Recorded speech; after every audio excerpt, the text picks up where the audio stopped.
할렐루야. 오늘 저는 여러 성도님들과 함께 우리에게 닥친 두려움과 함정과 올무 어떻게 넘겨야 할까요? 이런 제목으로 함께 은혜를 나누겠습니다. 세 단락으로 나눠서 말씀을 증거할 텐데 앞에 두 단락은 간략하게 말씀드리고 세 번째 단락을 중심으로 말씀을 증거합니다. 자, 첫째 단락, 대한민국에 내리신 복. 자, 이 사진 보시면 온통 빛나는 불빛 속에 아름다운 모습을 이루고 있는 서울의 야경이죠. 참으로 놀라운 복이 한국에 임한 걸 알 수 있어요. 한강의 기적이라고들 흔히 칭하죠. 제가 1988년도에 교환교수로 미국에 처음 발을 디뎠습니다. 비행기도 처음 탔지요. 그런데 미국 생활을 2년을 하다 보니까 고속도로에서 가끔 우리 한국 차를 만나보게 돼요. 얼마나 반가운지 모르죠. 그리고 마켓에 가면 또 한국 제품들이 눈에 띄고 그래요. 자, 격세지감이 있죠. 지금은요, 그냥 온통 한국차가 제 눈엔 그래요. 보면 소나타에 엘란트라에 산타페 한국차 일일이 거명할 필요도 없어요. 그냥 곳곳에 있고요. 그리고 상점에 온갖 가전제품은 또 한국 제품이 최상의 제품으로 그렇게 팔리고 있는 걸 볼 때 자랑스럽지요. 자, 그러나 우리가 이렇게 대한민국 자동차가 세계를 점령하다시피 널려 있고 또 가전제품이 곳곳에 이렇게 최고의 상품으로 진열되어 있고 또 최근에는 K-팝, K-드라마, K-푸드 또 한국 화장품 K-뷰티 말할 것 없고요. 한국 방산 산업이 또 세계에서 인기를 끌고 있어요. K9 자주포라든지 K2 전차 이런 것들. 그러나 교만에 빠지지 말아야 합니다. 무너지는 것은 한순간이기 때문에 그래요. 교만은 패망의 선봉이라 그랬어요. 그래서 우리가 교만에 빠지면요 금방 무너질 수 있어요. 이전에 세계에서 그래도 앞장서 나가던 아르헨티나도 지금 얼마나 어려움을 겪지 않습니까? 그리고 또 최근 수년 동안 중국에서 맛본 쓰라린 경험들을 또 우리가 가지고 있어요. 잘 나가던 중국 시장이 이제는 혐한 한국을 미워하는 마음이 생겨서 그런지 철수해야 되는 그런 실정을 우리가 보고 있어요. 자, 두 번째 단락, 우리나라에 닥친 총체적 위기. 여기 보십시오. 이 오물 풍선 날아오고 있고요. 또 러시아의 푸틴이 북한에까지 와서 조약을 체결했는데 보니까 북한이 무력 침공을 당할 시에 즉시 군사원조를 하겠다 하는 내용이 들어있고 그렇죠. 그리고 미국의 대통령 선거에 트럼프 진영에서 한국이 돈은 많이 벌고 방위비의 분담이 적다. 막 이렇게 해서 사실과 다른 이야기를 함으로써 한국에서 미군을 철수해야 된다. 그리고 한국이 자체 방위를 할 수 있도록 핵무장을 허용해야 된다. 막 이런 얘기를 내뱉음으로써 결국 미국 내에서는 대한민국의 핵무장을 놓고 논쟁이 붙고 있어요. 자, 이러한 총체적인 위기, 이 위기에서 구원을 얻으려면 과연 어떻게 해야 할까요? 세 번째 단락입니다. 이사야서 24장 17절에서 18절의 말씀을 보면 매우 두려운 경고의 말씀이 있어요. 땅의 주민아, 두려움과 함정과 올무가 내게 이르렀나니 두려운 소리로 말미암아 도망하는 자는 함정에 빠지겠고 함정 속에서 올라오는 자는 올무에 걸리리니 이는 위에 있는 문이 열리고 땅의 기초가 진동함이라. 대단히 두려운 경고의 말씀인데 여기 보니까 땅의 주민이 있고 위에 있는 문이 있어요. 끝에. 자, 그러니까 재난과 고난, 함정, 올무, 두려움 여기에 영향을 받는 것은 물론 땅의 주민이에요. 하늘에는 구원받은 성도들이 하나님을 찬양하고 그 아름다운 정원을 누리고 또 생명수 강가에서 12가지 실과를 맺는 생명나무 열매를 따먹고 참으로 하나님의 은혜 가운데 살게 되는데 문제는 그 순간 이 땅에 있는 사람들은 하나님의 심판 가운데 처하게 된다 하는 거죠. 그래서 당연히 두려워하고 함정에 걸리고 또 심지어 올무에 잡히고 그렇게 된다는 거예요. 그래서 두려운 소리로 말미암아 도망하는 자는 함정에 빠지겠고 함정 속에서 올라오는 자는 올무에 걸리리니. 왜 그래요? 이는 위에 있는 문이 열리고 땅의 기초가 진동함이라. 그냥 우리끼리 있는 갈등, 이런 문제는 해결이 되죠. 그러나 지금 이 재앙은 위에 있는 문을 열어제치고 재앙을 쏟아내리는 그런 상황이라는 거예요. 그러니까 마치 하나님께서 작정하시고 물로 심판하셨던 것처럼 피할 수 없는 재난의 때가 오겠다는 거예요. 이 심각한 상황 속에서 염려, 불안, 두려움, 원망 또는 교만이나 자만으로 버티고 또 거짓 위로들이 있습니다. 평안하다, 평안하다. 평안이 아닌 위기가 오는데도 그런 거짓 위로가 있을 때 그게 도움이 되겠느냐? 그렇지 않다는 거예요. 아무 유익도 주지 못한 홍해 앞에서의 원망과 두려움 기억하십니까? 그게 무슨 도움이 됐습니까? 그렇지 않습니다. 또 교만과 자만, 여리고 성을 하나님의 도우심으로 점령을 하고 그러고 나니까 이스라엘 백성의 마음에 자만이 생겼어요.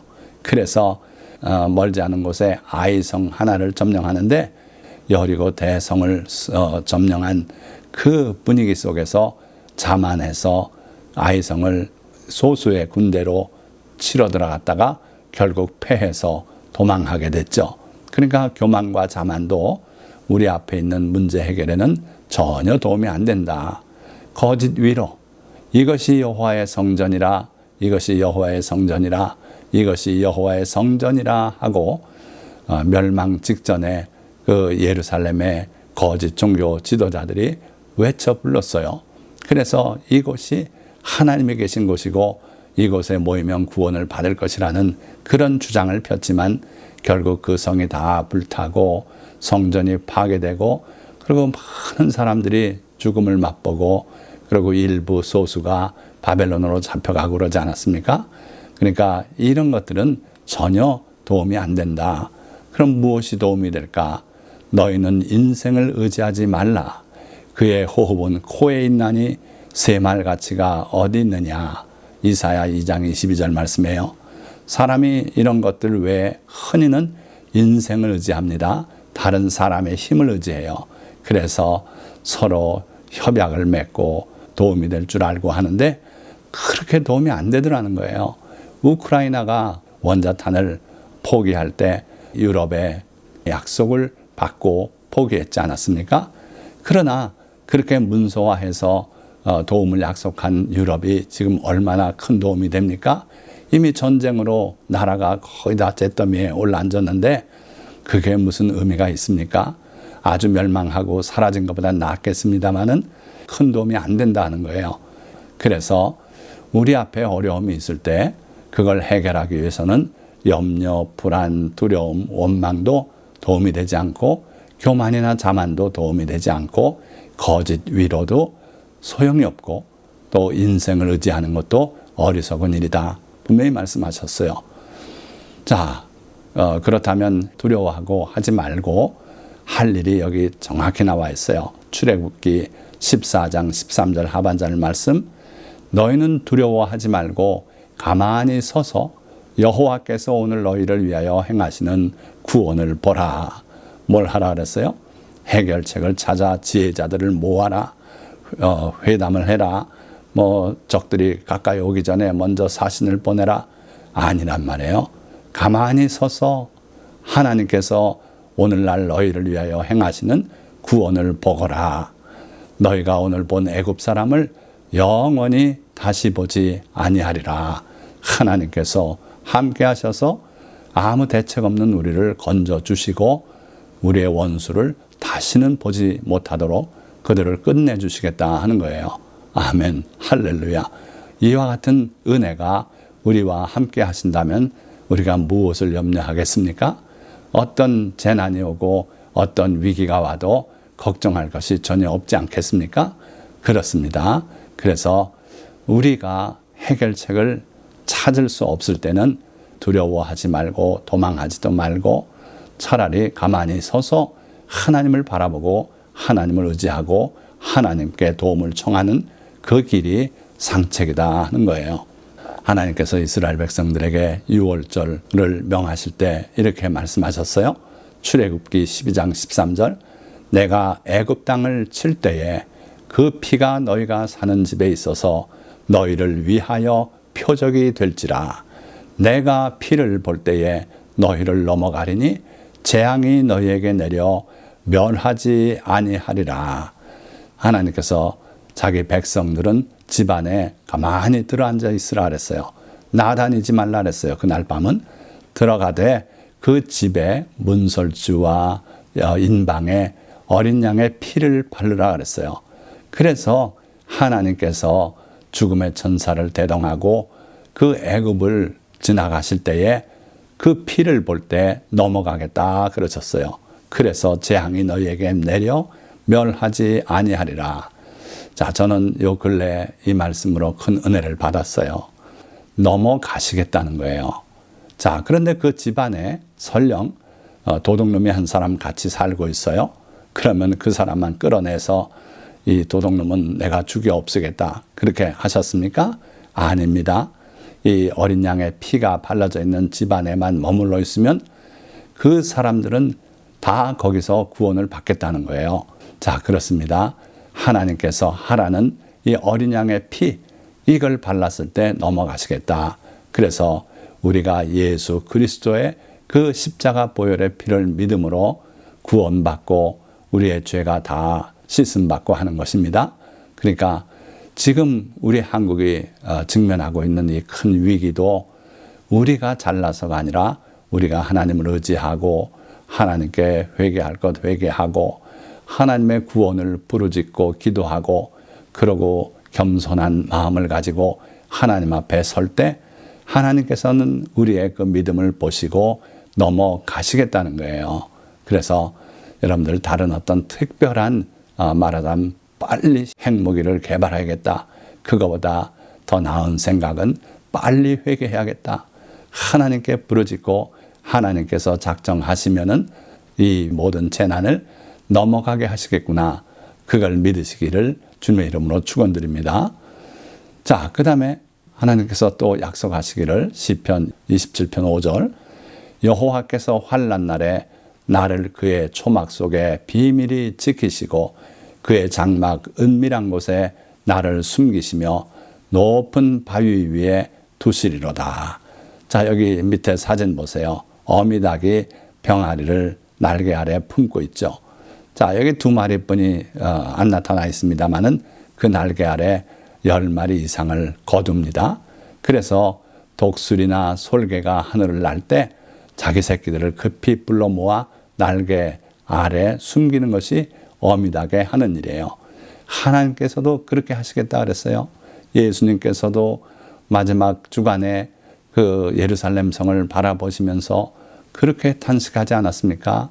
내가 너희를 암탉이 병아리를 몸같이 내 날개 그늘 아래 모으려고 한 적이 몇 번이냐. 그러나 너희가 원하지 아니하였다. 탄식하셨고 그 예루살렘이 결국은 그래서 하나님의 징벌로 파괴가 되고 이스라엘 민족이 2000년 동안 나라 없이 흩어졌던 거예요. 그러나 하나님의 음성을 듣고 우리가 그 날개 밑으로 모이고 회개하고 하나님의 품에 안기기만 한다면 하나님은 우리를 비밀히 지키시겠다 그랬어요. 우리를 숨겨주시겠다 그랬어요. 그리고 또 때로는 높은 바위 위에 높여 세우셔서 원수들이 우리를 보고 부러워하게 그렇게도 하시겠다 그랬어요. 그래서요, 우리가 할 일은 하나님의 그 음성을 듣고 하나님께로 나아가서 날개 그늘 아래 피하는 거예요. 그럴 때 하나님은 우리를 비밀히 지키시고 숨겨주시겠다 말씀하셨어요. 자, 뿐만 아니라 여러분들도 잘 아시는 시편 91편 9절에서 12절 말씀 보니까 내가 말하기를 여호와는 나의 피난처시라 하고 지존자를 너의 거처로 삼았으므로 화가 내게 미치지 못하며 재앙이 내 장막에 가까이 오지 못하리니. 그가 너를 위하여 그의 천사들을 명령하사 내 모든 길에서 너를 지키게 하심이라. 그들이 그들의 손으로 너를 붙들어 발이 돌에 부딪히지 아니하게 하리로다. 자, 원수 마귀도 예수님을 시험할 때 이 시편 구절을 인용해서 하나님께서 천사를 명해서 내 발을 돌에 부딪히지 않게 하리라 하셨으니 이 높은 건물 꼭대기에서 뛰어내려라. 그러면 천사들이 너의 발을 받들어서 안전하게 땅에 내릴 수 있도록 해줄 것이다. 그때 예수님께서는 사탄아 물러가라. 기록되었을 때 하나님을 시험하지 말라 하였느니라. 그렇게 해서 원수 마귀를 물리치지 않았습니까? 그러나 분명히 이 약속은 있는 거예요. 그래서 누구에게 이 약속을 하셨냐 보니까 9절에 여호와는 나의 피난처시라 하고 지존자를 너의 거처로 삼았으므로 이런 사람을 하나님은 이와 같은 은혜로 지켜주시겠다는 거예요. 늘 우리가 하나님은 내 피난처시다. 하나님은 나의 거처다. 그러면서 하나님의 말씀 안에 살고 하나님의 은혜 안에 머물러 살고 하면 화가 내게 미치지 못할 것이다. 어떤 재앙이 와도 그 재앙이 내 장막에 가까이 못할 것이다. 그러시면서 하나님께서 너를 위하여 그의 천사들을 명령하사 쉽게 말하면 발령을 내리는 거예요. 하나님의 천사를 우리 개인 한 사람 한 사람에게 가서 섬기고 지키거라. 특명을 내려서 보내주시겠대요. 누구에게? 하나님을 피난처라고 그렇게 고백하고 하나님의 그 품 안을 우리의 거처로 삼고 사는 사람, 그 사람에게는 하나님께서 천사를 명해서 그렇게 지켜주시겠다. 그들의 손으로 너를 붙들어 발이 돌에 부딪히지 아니하게 하리로다. 그래서요, 우리가 이와 같은 은혜 가운데 살고 있습니다. 여러분들이 깨닫지 못할지라도 이와 같은 은혜 속에 살고 있어요. 제가 1986년부터 운전을 해서 지금까지 꽤 오랜 세월을 운전을 하고 곳곳을 다녔어요. 특별히 이 아메리카 대륙을 차를 타고 대륙 횡단을 하고 캐나다까지 또 저 남쪽 끝까지 왔다 갔다 많은 거리를 차를 타고 다녔어요. 그러면서 사실 교통사고의 끔찍한 위험 뒤돌아보니까 그런 경우들이 한두 번이 아니었어요. 그러나 하나님께서 모든 경우에서 사고를 당하지 않게 그렇게 지켜주셨어요. 최근 몇 년 전에 여기 자이언 내셔널 파크가 있습니다. 미국 서부에 큰 바위산으로 이루어진 그러한 국립공원이죠. 거기에 보면 저 바위산을 그대로 뚫러서 바위 속으로 해서 저 맞은편까지 가는데 이게 1.1마일이나 되는 우리 키로수로 하면은 거의 2km에 해당하는 이 길이 있어요. 그런데 전혀 그 준비가 안 되고 생각을 못 하고 갔는데 라이트를 켜야 돼요. 그런데 제가 제 차로 간 것도 아니고 렌트카를 해서 갔죠. 그런데 라이트를 어디서 켰는지를 금방 못 찾겠는 거예요. 큰 까만 터널을 앞이 안 보이는 터널을 그렇게 얼마 동안 갔습니다. 그런데 아찔한 것은 맞은편에서 또 차들이 다가오는 거예요. 그런데 어디가 담인지 어디가 중앙선인지 보이지 않는 가운데서 그래도 충돌을 면하고 결국은 라이트를 찾아서 켰어요. 지나놓고 보니까 하나님께서 주의 천사들을 보내셔서 사고를 막아주셔서 무사고로 나갔지요. 정말 여기서 사고를 일으킬 뻔한 저 터널이 매우 좁아요. 두 차가 마주 통과하기가 힘들기 때문에 저 터널을 통과하는 차의 사이즈를 제한을 하고 그 조금 위험이 있는 차는 허락을 받아서 그 허가증을 붙여야 통과할 수 있는 터널이에요. 그뿐 아닙니다. 일일이 말씀 안 드리겠습니다만은 여러 차례에 걸쳐서 사고의 위험을 모면했어요. 물론 제 아내가 집에서 늘 안전 운전을 위해서 기도하고 그것을 하나님이 들으셔서 특별한 은혜를 베풀어 주신 줄 믿습니다. 그러니까 우리 하나님은 지켜주시는 하나님이시다. 자, 마지막 한 구절 말씀드리고 설교를 마칩니다. 시편 27편 1절과 3절의 말씀. 여호와는 나의 빛이요 나의 구원이시니 내가 누구를 두려워하리요. 여호와는 내 생명의 능력이시니 내가 누구를 무서워하리요. 군대가 나를 대적하여 진칠지라도 내 마음이 두렵지 아니하며 전쟁이 일어나 나를 치려할지라도 나는 여전히 태연하리로다. 하나님의 은혜를 체험하고 하나님께서 나의 보호자가 되시고 나를 주의 천사로 지켜주신다는 것을 확실히 믿게 되면 이러한 담대한 고백이 있을 수 있는 거예요. 여호와는 나의 빛이요 나의 구원이시다. 그러니 내가 누구를 두려워하겠는가? 여호와는 내 생명의 능력이시니 내가 누구를 무서워하리요. 군대가 나를 대적하여 진칠지라도 내 마음이 두렵지 아니하며 전쟁이 일어나 나를 치려할지라도 나는 여전히 태연하리로다. 아멘. 할렐루야. 오늘 이 설교 말씀을 듣는 모든 성도님들이 다윗의 이러한 믿음에까지 자라가시기를 바랍니다. 그래서 오늘 여러 가지 위기가 닥쳐올지라도 불안해하거나 두려워하거나 염려하거나 또는 원망하거나 하지 말고 하나님을 향해서 이렇게 담대하게 외치고 선포할 수 있기를 주님의 이름으로 축원드립니다. 자, 말씀을 맺겠습니다. 마지막 때가 되어 예수님의 말씀대로 세계 도처에는 전쟁과 전쟁이 벌어지고 지진과 기근, 폭염과 폭우 등 온갖 재난이 인류를 위협하고 있습니다. 그런 가운데 대한민국은 코로나 사태 이후 사회, 경제적 어려움과 북한의 핵 위협, 러시아의 위협까지 더해져 위기감이 고조되고 있고 거기다 웃지 못할 오물풍성까지 날아들어 괴로움을 더하고 있습니다. 그러나 이런 때에 성도들은 두려움이나 원망 또는 자만이나 교만에 빠지지 말고 깨어 일어나 회개하며 주님의 자비와 도우심을 간구해야 할 것입니다. 그러면 주님은 성도들을 위해 놀라운 구원을 보여주실 것이며 영광을 받으시고 대한민국은 더욱 귀한 나라로 발전할 수 있을 것입니다. 그러나 만약 자만과 교만에 빠져 회개하지 아니하면 돌이킬 수 없는 패망을 맛보게 될 것입니다. 깨어 일어나 나 자신과 나라를 위해 기도합시다. 할렐루야. 오늘 이 설교 말씀대로 여러분들이 주님 앞에 깨어 일어나서 기도하여서 나라를 건져내는 귀한 기도의 용사가 다 되시기를 예수 그리스도의 이름으로 축원합니다. 기도하겠습니다.